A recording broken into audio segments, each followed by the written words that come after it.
everything will be alright.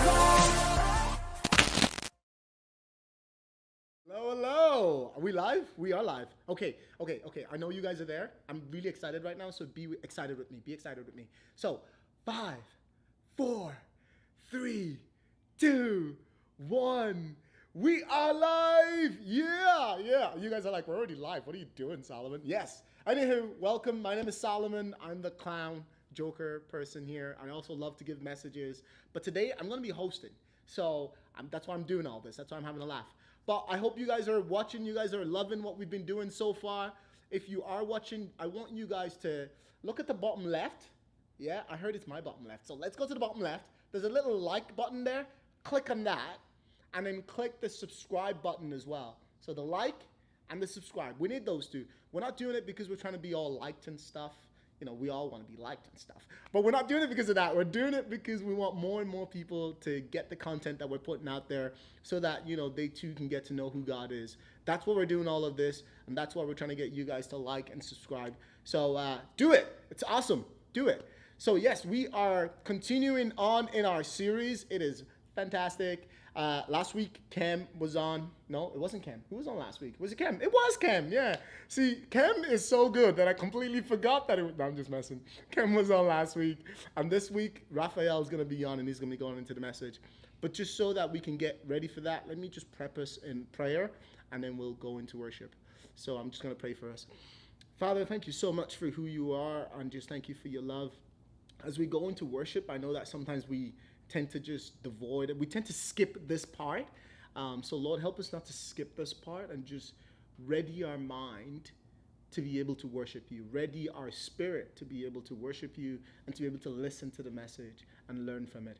Thank you so much. And yes, City Youth, have a wonderful time in worship and enjoy it. I'll see you later. Or Raphael will see you later. See you. Bye.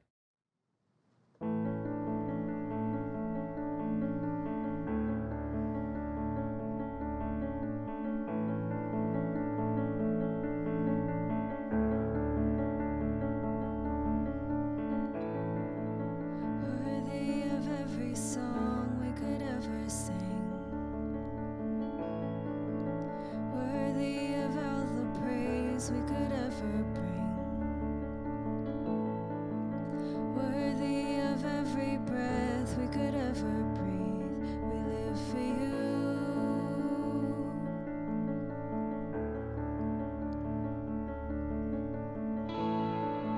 Jesus, the name above every other name. Jesus, the only one who could ever save.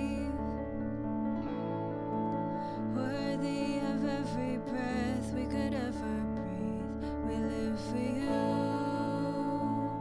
Oh, we live for you. Holy, there is no one like you. There is none beside you. Open up my eyes in wonder and show me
Hola, City Youth. How's it going? It's Raf over here. I'm glad to have you this week. If you came last week, awesome for coming back. And today we're going to be continuing on our series, Get Out of My Mind. And the main point for this week is live knowing God cares for your needs. Now, we're going to get started with excuses, right? What is this? Everyone has excuses or makes excuses for something. Essentially, you just make up excuses because you're trying to defend or justify something, right? A certain behavior or something you did or you're going to do, right? I'm going to give you a quick example of this. And those of you that are in Zoom classes will most likely be aware of this. So your teacher asks for your homework. Like, hey, where's your homework? And then the student says, sorry, I left it at home. But now you're in Zoom classes and you're at home, everyone's looking at you like, I mean, is this dude kind of crazy because they're at home and they left it at home? So that excuse doesn't fly anymore, right? And that's the most classic excuse you'll ever gonna hear. And that's how it goes, right? Now I'm gonna ask you a quick question. I want you to think about this and put it on the chat when you get the chance. So, what is the craziest excuse you've ever made, right? So just put it on the chat, give me a little background story. Now I'm just gonna call on Tomlin over here to help me out with a quick little example. Hey Solomon, can you come on over? No. I've been standing all day, so I just want to sit down in a chair. But yeah, no. Just ask me your question from over there. We're just gonna be talking about excuses. Yeah. No, I'm tired. I'm lazy and tired and tired. You're standing. Just say what you're He's standing talking 1 meter away from me. Yeah, I can hear you. Social distance. So okay, I'll move a little to the right. So you're making up excuses right now. You don't want to help me. Social distance. That's just a prime example there of excuses right here from City Youth. You saw it first.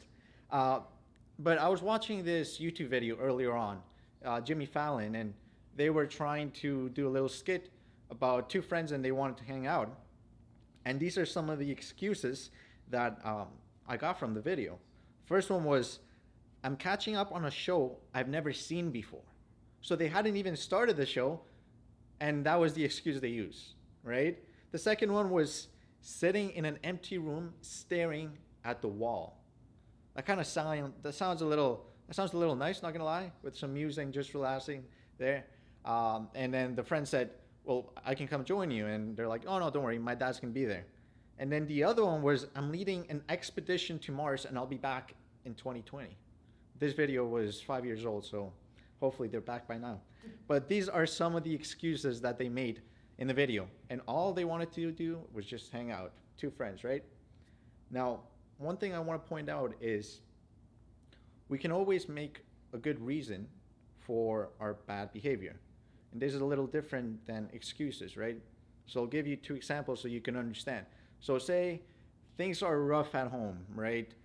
Family's not seeing eye to eye, you're not seeing eye to eye with your brother or sister, so on. It may be financial reasons or something like that. So your mood is not the best, right? We all understand this. When we're going through crappy situations, it's gonna be tough, and that's understandable, right? That's not an excuse, right? That's just you're going through a rough time, and your behavior is probably not the best because of that. Now, an excuse would be, I'm watching a new episode because it just dropped, so I'm not gonna do my homework. You know, that's just a plain excuse right there. Now, the reason why we talked about this is because it's going to lead us into temptation, right? We're going to be looking at some verses very soon, and you see that when we're tempted, we're usually going to make up excuses about why we fell into the temptation, right? I talk to my mom here and there, and she says like, oh, how come you did that or that? I'm like, blah, blah, blah, blah, right? I just come up with a list of excuses. Now, Jesus didn't do this, right? When he was tempted, he didn't come up with excuses. He didn't act in that manner. Now, we're going to be reading some verses right now. You should be able to see them on the screen pretty soon. They're from Matthew 4, 1 to 11. And these are a lot of verses. I'm going to read them, so just bear with me, okay? And it goes like this. Then Jesus was led by the Spirit into the wilderness to be tempted by the devil. After fasting 40 days and 40 nights, he was hungry. The tempter came to him and said, If you are the Son of God, tell these stones to become bread. Jesus answered, It is written, Man shall not live on bread alone, but on every word that comes from the mouth of God. Then the devil took him to the holy city and had him stand at the highest point of the temple. And then, If you are the Son of God, he said, throw yourself down, for it is written, He will command his angels concerning you, and they will lift you up in their hands, so that you will not strike your foot against a stone. Jesus answered, It is also written, do not put Lord your God to the test. Again, the devil took him again to a very high mountain and showed him all the kingdom of the world and their splendor. All of this will I give you, he said, if you bow down and worship me. Jesus said to him, Away from me, Satan, for it is written, Worship Lord your God and serve him only. Then the devil left, and angels came to tend to him. Right? So this is a big chunk of verses over here. So we just see that Jesus was tempted various times, and at the end is like, nah, devil, I don't like you. Get out of here. I don't want your temptation, right? So that's what we see at the end over here. And we're going to be getting into these verses a little more down the line. Now, I want you to know that resisting temptation without God, it's hard enough, right? It's hard as it is. And sometimes the hard things in life are the correct things to do, right? Now, I want to give you some examples of why we may fall into temptation. And you may be dealing with this, or you may deal with it later on. So it's good that you hear it now so that you're aware of it. Why do you fall into temptation? Why do we fall into temptation? Now, the first one would be like, okay, I'm just going to do it one more time, right? Or just this once. How many times have you heard that? Right? One more time, just this once. It won't hurt anyone. It's all good. That's one excuse right there. I'm just going to check the chat right now to see what excuses people gave. Let's see if I can find some. John's. Where are John's? I cannot find John's.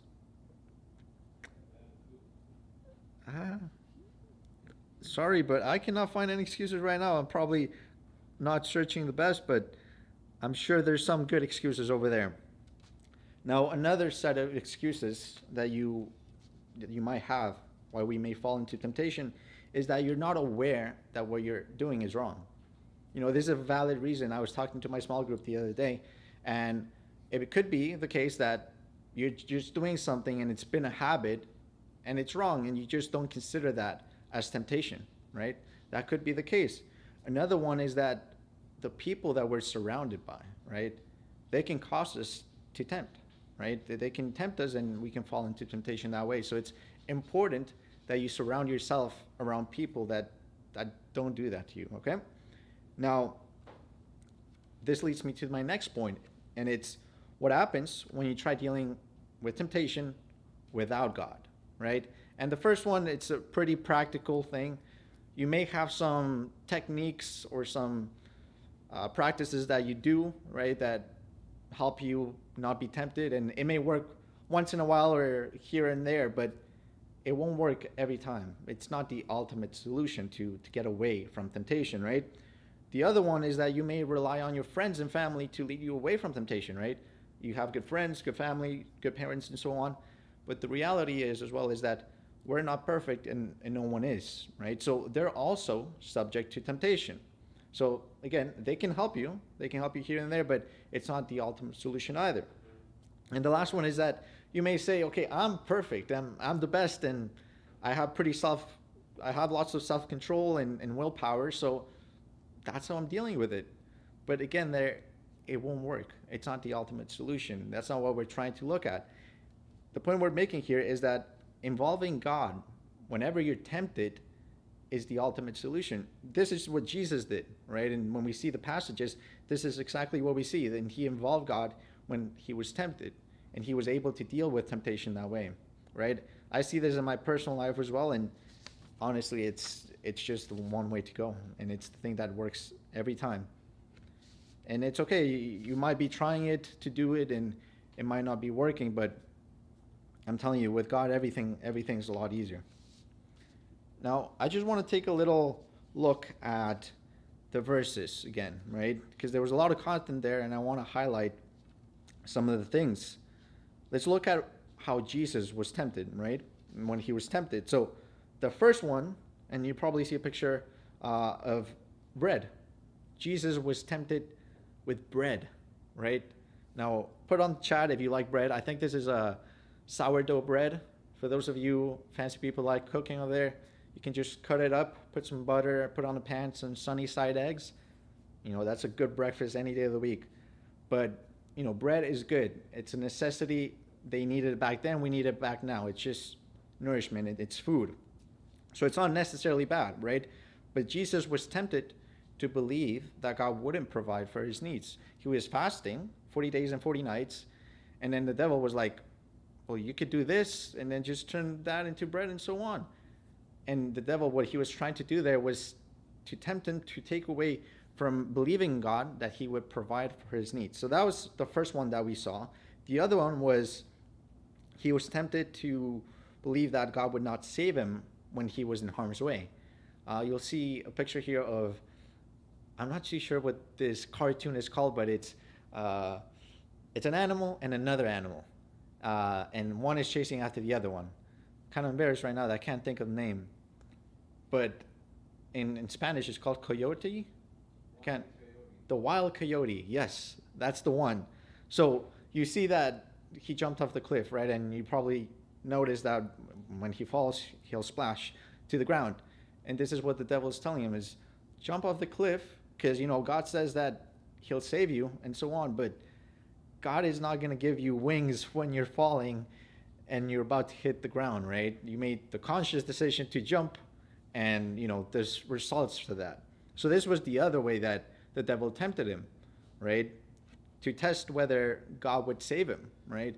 But what Jesus said when he replied to this was, we're not supposed to test God, right? The other one was he was tempted with power. Now, power isn't a bad thing per se, right? There's lots of people with power and they use it for good. And an example here is Oprah, right? I think recently she donated $10 million to American families suffering from COVID and so on. And she's donated many other millions, right? And she's using her power and her wealth to help others, right? And that's a good example of using power. The devil was telling Jesus, all of this could be yours. I can give you so much power if you worship me. So he was just tempting him to believe that the devil's power was greater than God's. And that's just not the case, right? That's not what we see here. And every time we see that Jesus, he's able to battle that because he involves God in his temptation. What was happening was Jesus was tempted to compromise his values for something that he needed, right? Apparently the devil thought he needed that.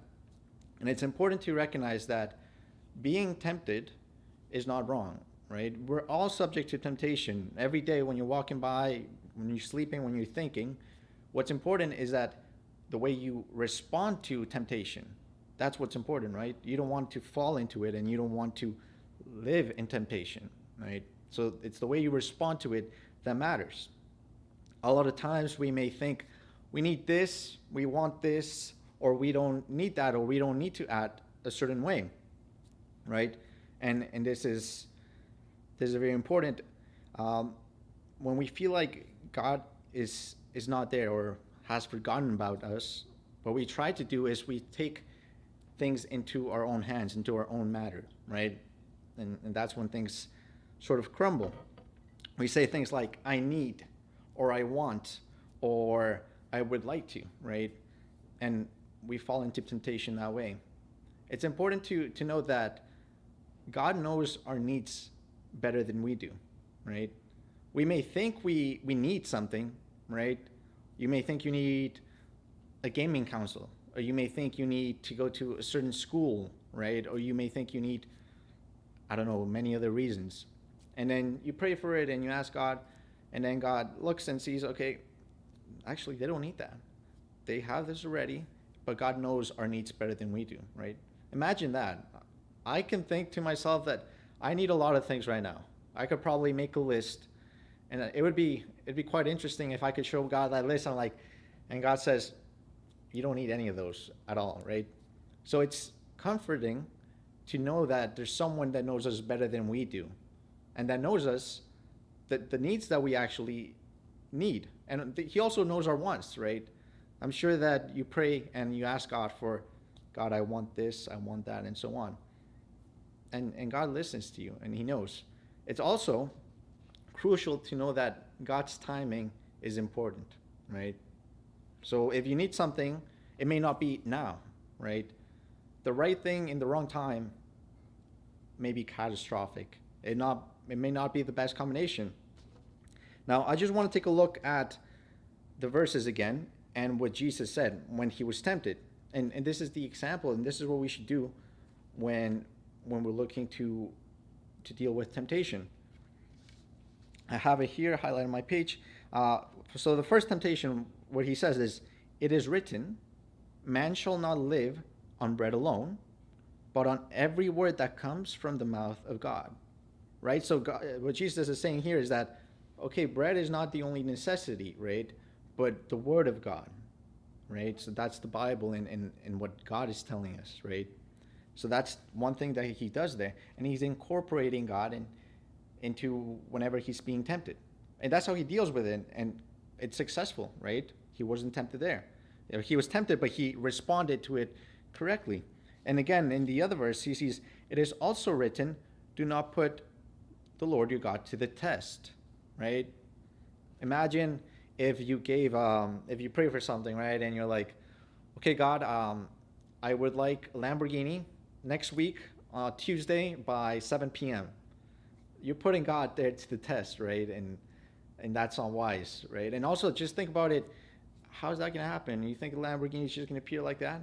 So don't do that. Don't put a deadline on God. God knows the best timing for you.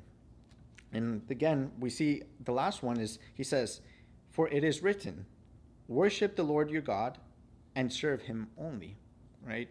So sometimes when we're dealing with temptation, we might be serving another purpose. We might be falling into temptation for another thing, right? And this is not what Jesus is telling us here.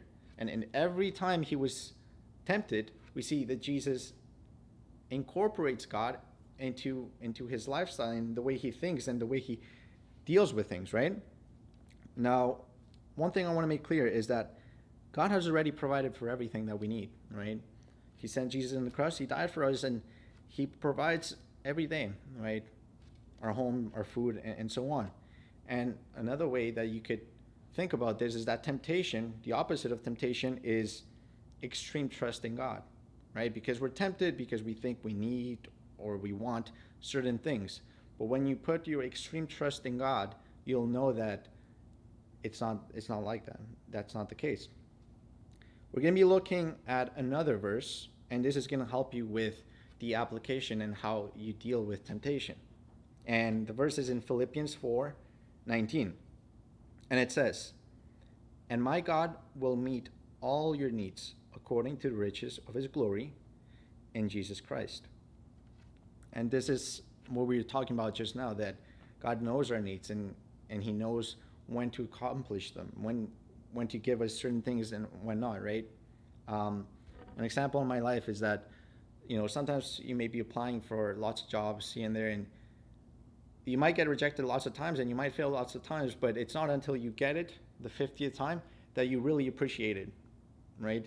It might be the case that if I landed a job the first time, I would not have appreciated and I'd be acting a certain way. So that's just an example there. What I want to encourage you to do with this verse is just memorize it, right? It's pretty short. It's just one line. Memorize it, run it over, write it. We always say write it down, right? And it'll help you when you're dealing with temptation. Try saying this as well. I think I need blank, right? I will trust God knows what I need and is looking out for me, right? So you're praying to God and you're saying, I think I need whatever. And then you're telling God that you trust him and he knows that he has a plan, What this does is that you're letting God into your life and you're letting him take the wheel rather than you. And then one little sample I wanted to give that I saw before, it was pretty interesting. So we don't have a container here, but just imagine it with me. So imagine I have a container about this big, and in the container goes water, right? And water will represent God's presence, and we're overflowing with God, right? So whenever temptation comes, or anything else, any other harmful things come, they'll stay on the surface, right? They won't go down because the bucket is full, right? They won't go down. They'll just float there. So whenever you're tempted, these things, they'll just stay on the surface and you can kick them out like that, right? I know there's no bucket, but just imagine there was, right? So you can kick them out and they'll stay on the surface and they won't come in you like that. But if the bucket is not full, if it's empty, right, then the temptation and those walls will go down and they will affect us more, right? So I wanted to give you that so that you could illustrate and understand how important it is to let God take care of us and to live knowing God cares for our needs. Just imagine how much our life would change if we took this approach, and how much lives of people around us would change, right? Remember, live knowing God cares for your needs, right? That's the main point for tonight, and that's what I want you to remember. Now, the question, kind of a question, more like a statement for small groups, you'll see here is, I am tempted to blank because I need blank. So I'll just leave that there for you to fill in the blanks, to discuss with your leaders and so on. Hopefully that can generate some discussions. And the last thing for tonight, I just want to pray yourself. And happy Father's Day for anyone watching tomorrow. Happy Father's Day. Happy Father's Day, Papi. Here we go. Dear God, we want to thank you for this time, for the time of worship that you gave us. We want to thank you for what we learned today about temptation and involving you whenever we're tempted, God. Thank you for the team that's here with us and for everyone watching at home. Please give us a good day tomorrow with our fathers, Lord. Thank you for this time, and we pray in your name. Amen. Every little thing, everything will be alright.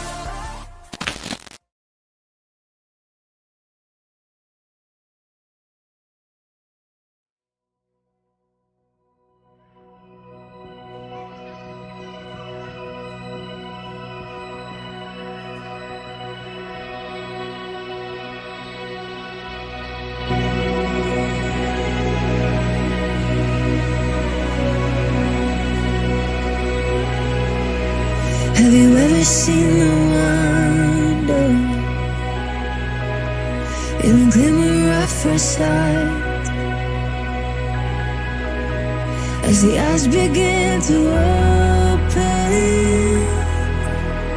and the blindness meets the light. If you have soul, sing.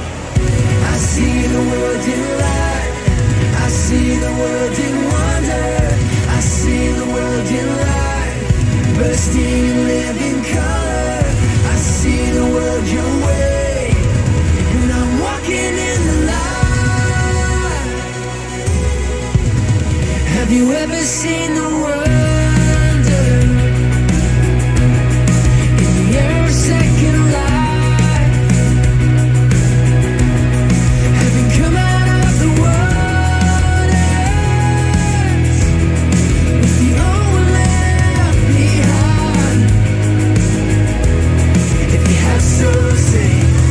I see the world in light.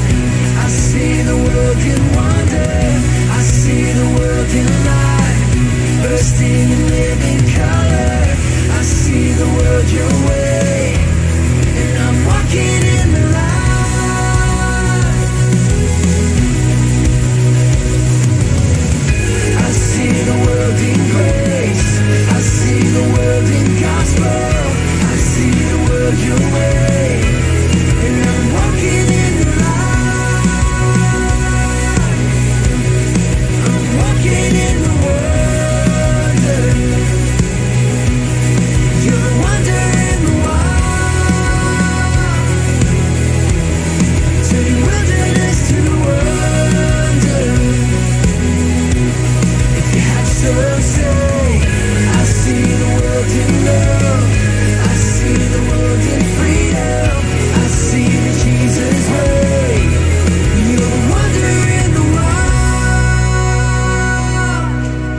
afraid to follow.